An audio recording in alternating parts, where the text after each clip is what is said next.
Saint قائمہ committee خزانہ میں شمسی توانائی کے کاروبار سے وابستہ 7 کمپنیوں کے منی لانڈرنگ میں ملوث ہونے کا انکشاف ہوا ہے۔ ایف بی آر حکام نے کمیٹی کو بتایا کہ کمپنیوں نے 5 سال میں 70 ارب روپے کی منی لانڈرنگ کی ہے۔ اس حوالے سے مزید تفصیلات جان لیتے ہیں ڈونیس کے نمائندے طاہر شرانی سے۔ جی طاہر، بتائیے گا۔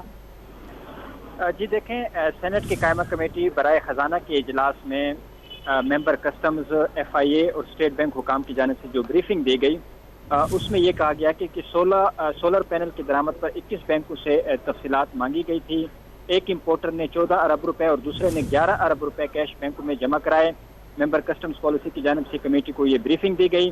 ممبر کسٹمز پالیسی نے کہا کہ 7 کمپنیوں نے 5 سالوں میں 70 ارب روپے کی منی لانڈرنگ کی، جس پر چیئرمین کمیٹی سلیم مانوی والا نے کہا کہ یہ سارا کام اس وقت ہوا جب ملک میں ایل سیز کھولنے پر پابندی تھی۔ اسٹیٹ بینک حکام نے کہا کہ یہ کیس اسٹیٹ بینک نے ہی پکڑا تھا، اور جب اسٹیٹ بینک نے درآمد کی اجازت دینا شروع کی تو اس میں یہ مشکوک درآمدات نظر آئی۔ ڈپٹی گورنر اسٹیٹ بینک نے کہا کہ یہ تجارتی منی لانڈرنگ تھی۔ بینکوں نے ان کے خلاف 37 دفعہ مشکوک ٹرانزیکشن رپورٹ جمع کروائی تھی۔ ڈپٹی گورنر اسٹیٹ بینک نے یہ بھی کہا کہ اگر 20 لاکھ روپے سے زیادہ کیش رقم جمع کروائی جائے تو بینک اس کو ایف ایم یو یعنی فائنینشیل مانیٹرنگ یونٹ ہے اس کو رپورٹ کرتا ہے، اور ان درآمدات کی زیر رقم باہر بھجوائی جا رہی تھی۔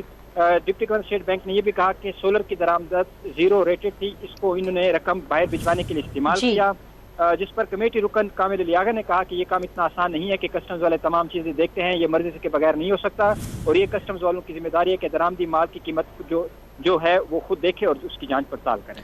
7 کمپنیوں کے منی لانڈرنگ میں ملوث ہونے کا انکشاف ہوا۔ تفصیلات بتا رہے تھے طاہر شرانی، آپ کا بہت شکریہ۔